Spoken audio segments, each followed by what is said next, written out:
Jack Benny with Mary Livingston, Phil Harris, Rochester, Dennis Day, and yours truly, Don Wilson.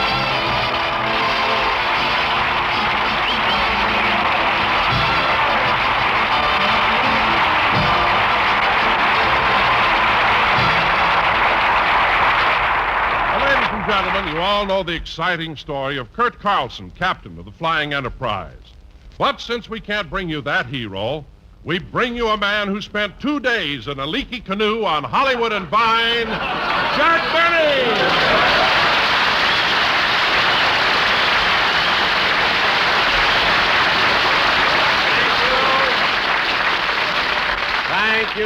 Thank you. Hello again, this is Jack Benny talking, and Don, you did exactly what I thought you'd do. I knew you'd give me that kind of an introduction. Well, what's wrong with it? I'll tell you what's wrong with it. Since we've had this terrific rainstorm, every comedy show will be loaded with gags about the rain, the mud, the deep water. I mean, why can't we be different? But, Jack, with all the rain we've been having, I thought the subject would be topical. Well, we can talk about something else and still be topical. I mean, the weather's been cold, too. What are you talking about? It hasn't been cold. It hasn't, eh? Don, Jane Russell has been wearing a sweater just to keep warm.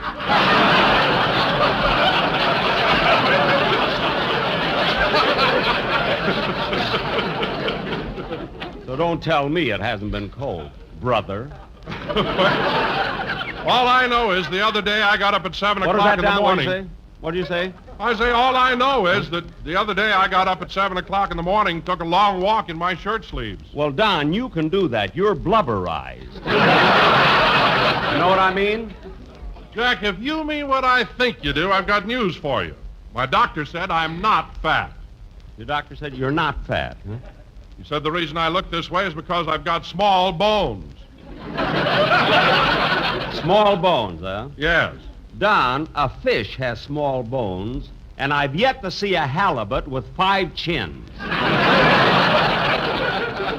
So you can tell your doctor... Oh, hello, Mary. Hello, Jack. Well, it's about time you got to the studio. You weren't even here for rehearsal. But, Jack, I couldn't help it. I left the house in plenty of time. It wasn't my fault that the bank was held up. Bank held up? Yes, I was driving down Hollywood Boulevard. I stopped for a traffic light at Highland when 2 men with handkerchiefs over their faces jumped in the car, stuck a gun in my ribs and said, "Get going, sister." No. They made me drive out Sunset Boulevard. When I slowed down to make a turn, they threatened me with the butt of their guns. Why, those no-good cowards. My leg got tired, and when I released the pressure on the gas pedal, one of them twisted my arm and the other one slapped my face. Why, those dirty yellow rats. Suddenly, they pulled on the brake, jumped out of the car, said, "Here's something for the gas," and threw me a $20 bill. Gee, what nice guys.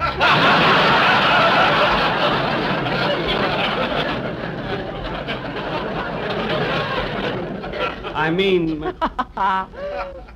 Oh, now, Mary, did you make that story up? Yes, Jack. Every time I'm late, you bawl me out, so I thought I'd make up an excuse. Some excuse. That's the worst story I ever heard.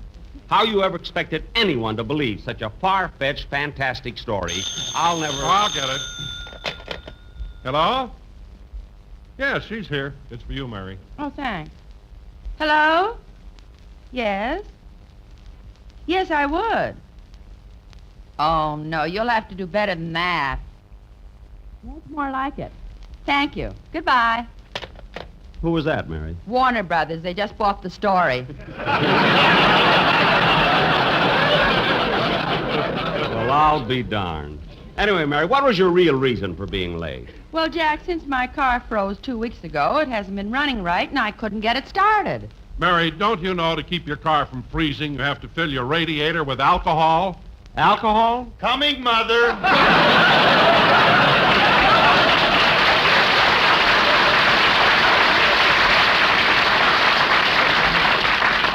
Well, I'm glad there's something you can talk about, Phil. I'm not paying you all that money just to lead that lousy band, you know? I'll ignore that remark and discuss the subject at hand. Just a week ago, me and Remley were driving up to the snow country, and it was so cold that I stopped at a gas station and bought 6 quarts of alcohol. 6 quarts. You should have seen Remley cry as the guy poured it in the radiator. Oh, he must have felt awful, huh? For the next 10 miles, he had his mouth over the exhaust pipe. Why, Phil, he could get asphyxiated that way. Oh, he was! He was! Look, Phil. And now, having injected some levity into the program, I shall return to the podium and keep my big, fat mouth shut. Thanks, Phil. Thank you, Phil. Phil, you weren't funny, but at least you were topical, you know? And now, kid... Oh, hello, Mr. Benny. Well, Dennis, it's about time you got here. Oh, I'm sorry, but I left my house in plenty of time. It wasn't my fault that the bank was held up. What? When I stopped for a traffic light, 2 men with handkerchiefs over their faces jumped in my car, stuck a gun in my ribs, and said, "Get going." Oh, 2 men, huh? Yeah, They stuck a gun in your ribs, huh? yeah. And I suppose you were very, very frightened. Oh, no, I recognized them. You did? Who were they? Humphrey Bogart and James Cagney. They were making a new picture for Warner Brothers.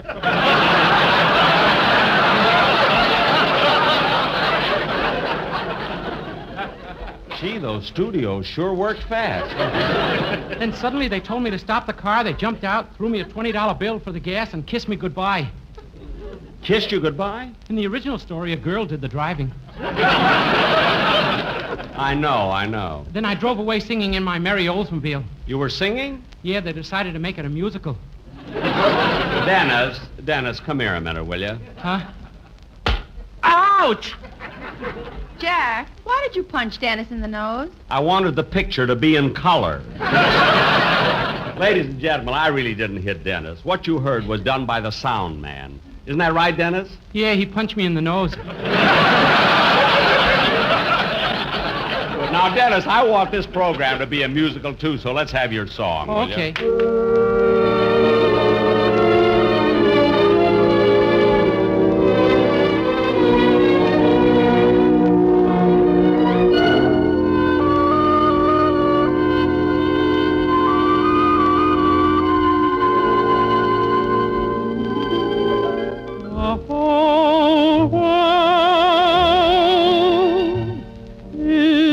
Singing my song.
was very good, Dennis. And Phil, I must admit that the music sounded good, too. Well, thank you, Jackson. It's about time you paid my boys a compliment.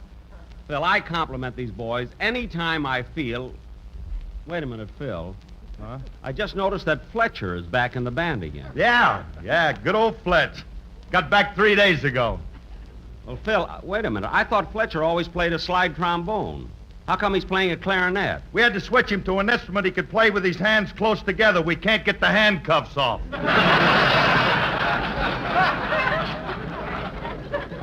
Handcuffs? Phil, what did Fletcher do this time? He didn't do nothing.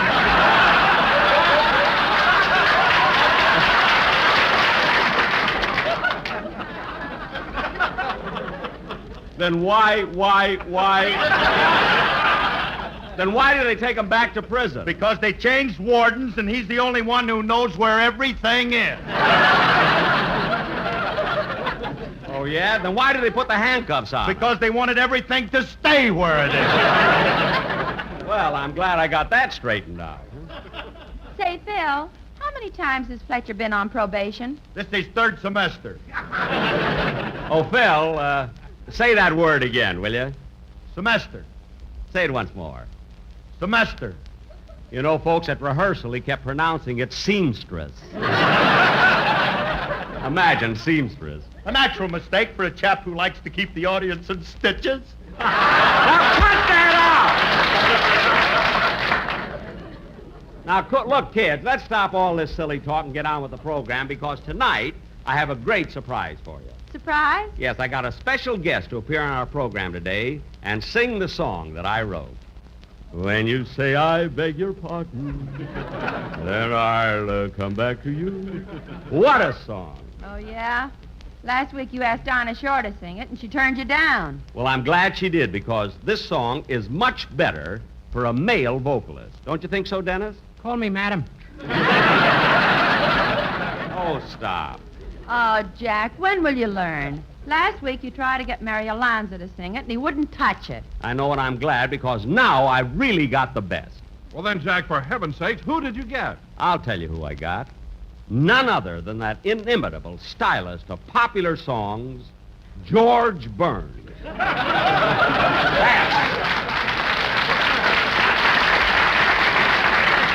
That's who I got.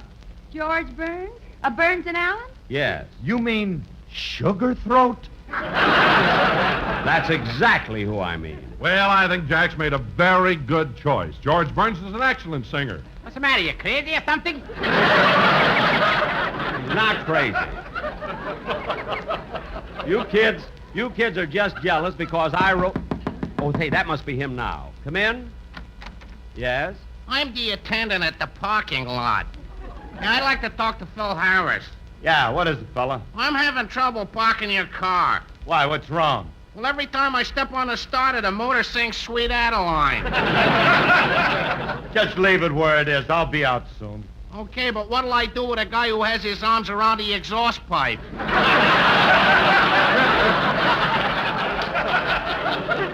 Leave him there. Leave him there. Boy, is he asphyxiated. Get out! Gee, I thought sure that would be George. I wonder if he's left his house yet. I better call him and see.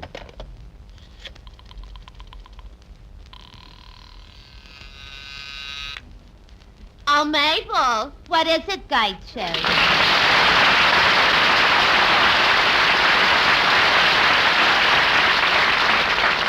Mr. Benny's line is flashing. Yeah, I wonder what Schmo Vadas wants now. I'll plug in and find out. Yes, Mr. Benny.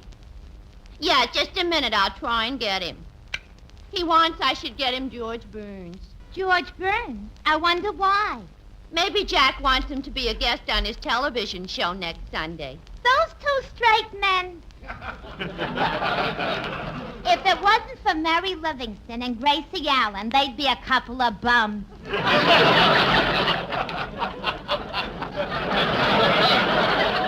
I don't know. On second thought, they could do an act together. Jack could play the violin while George listened to it. backbeat? Jack fiddles while George burns.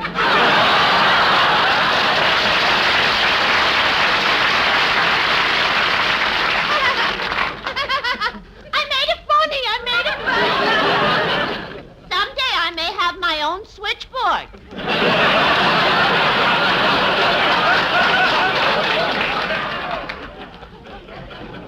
Oh, Benny's line is flashing again. Yeah. He's jealous because we're getting laughs. Gertrude, what about my call? I tried Mr. Burns' house, but nobody answered. Oh, well, forget it. Say, kid, George must be on his way down. Because nobody answers at the house. See, look what time it is. I can't understand why George Burns is so late getting here. Maybe he tried to call you at your house. Say, maybe he did, but I haven't been home for the past 5 days. I came straight from Palm Springs to the studio. Hey, the phone. That must be George now. Hello? Is this Sugar Throat? If you mean lump sugar, yes. Oh, Rochester.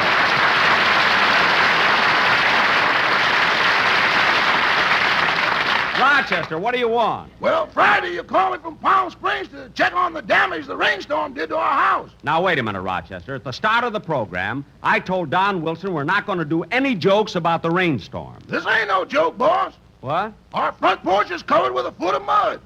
Well, clean it off. Remember, our house is in Beverly Hills. The house is, but the porch ain't.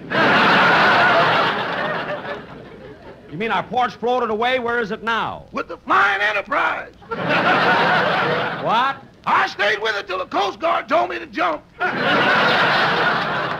Rochester, stop being silly. These are jokes. The people in the audience are laughing. They must be from Florida. Well, not all of them. Anyway, I'll see you when I get home. Goodbye. Goodbye.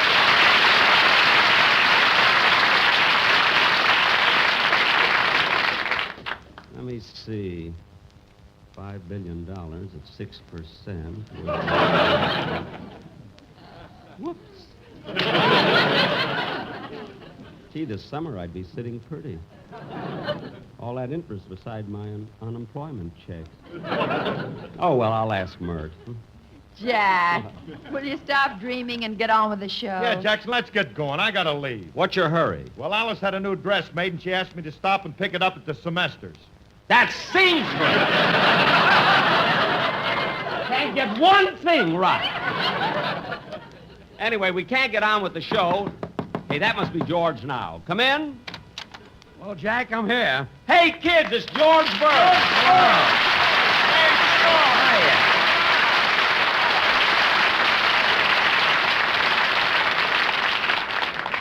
Well, George, I knew you wouldn't let a pal down. Of course not, Jack. What are pals for? You know, kids, George and I have been friends for 20 years. 25. That's right. We've been following each other's careers since the days of vaudeville. We don't make a move without consulting each other. Isn't that right, George? That's right. But you did have me worried for a while. What took you so long to get here? What took me so long? I've been chasing you all over town looking for you. When did you change networks?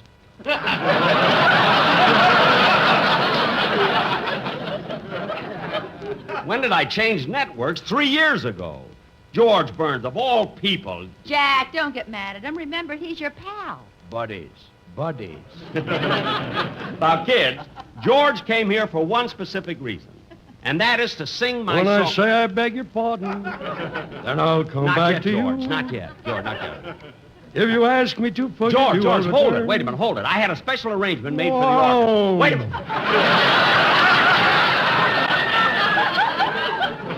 George, I had a special arrangement made for the orchestra. So first, I'll find out what key it's in. Phil, what key is... Oh, for heaven's sakes. Phil, tell your boys to put away the dice and get back to their seats. The boys ain't shooting dice. Then why are they huddled around in a circle? They're trying to get the handcuffs off of Fletch. Well, tell them to hurry. Oh, George, I should have asked you when you first came in. How's Gracie? Fine, man. She was gonna come with me, but last week she bought a little puppy and she went on to enter him in a dog show. Oh, he must be cute. Not only cute, but Gracie thinks this puppy is the smartest dog in the world. She even thinks he can read. Wait a minute. Gracie thinks this puppy can read? Yeah, when she bought him, the man said, when you lock him up at night in the kitchen, don't forget to put a newspaper on the floor.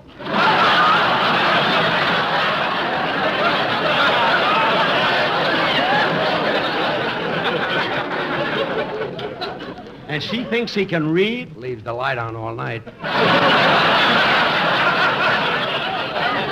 Well, look, George, about my song. When you say I beg your pardon. Wait for the band! Boy, what an eager beaver. I'll come back to you. Dennis, he's not an eager beaver. He's just anxious to sing my song because he thinks it's wonderful. Don't you, George? Yes, sir. That song will sell more copies than My Tomato Ran Away, but I'll catch up to her. Who wrote that? Rogers and Hines. What? It has 57 choruses. That's my pal. Always got a joke. Buddies. Now, come on, George. How about doing my song now? Okay. Wait till you hear this, folks. Ready, Phil? Take it.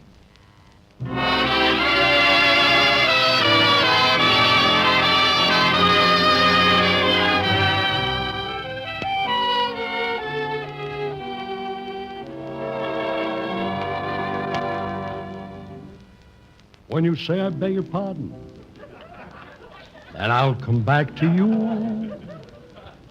When you ask me to forgive you, I'll return.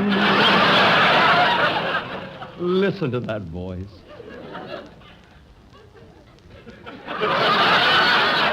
Like the swallows in Serrano, return to Capistrano.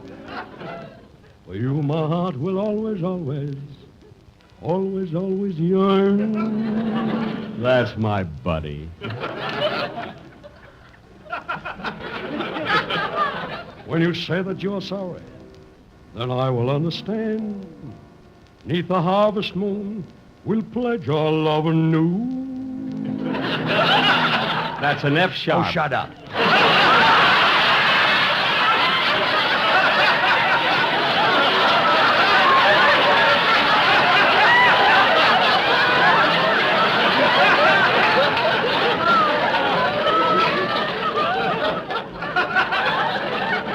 So, my darling, though we're parted, come back to whence?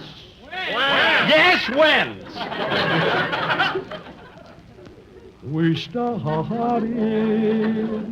And, sweetheart, then I'll come back to you.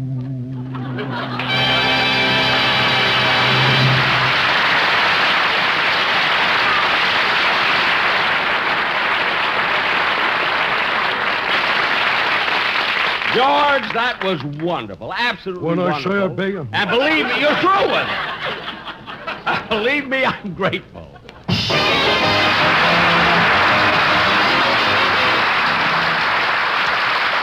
Good night, folks.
Don Wilson speaking. This is the United States Armed Forces Radio Service.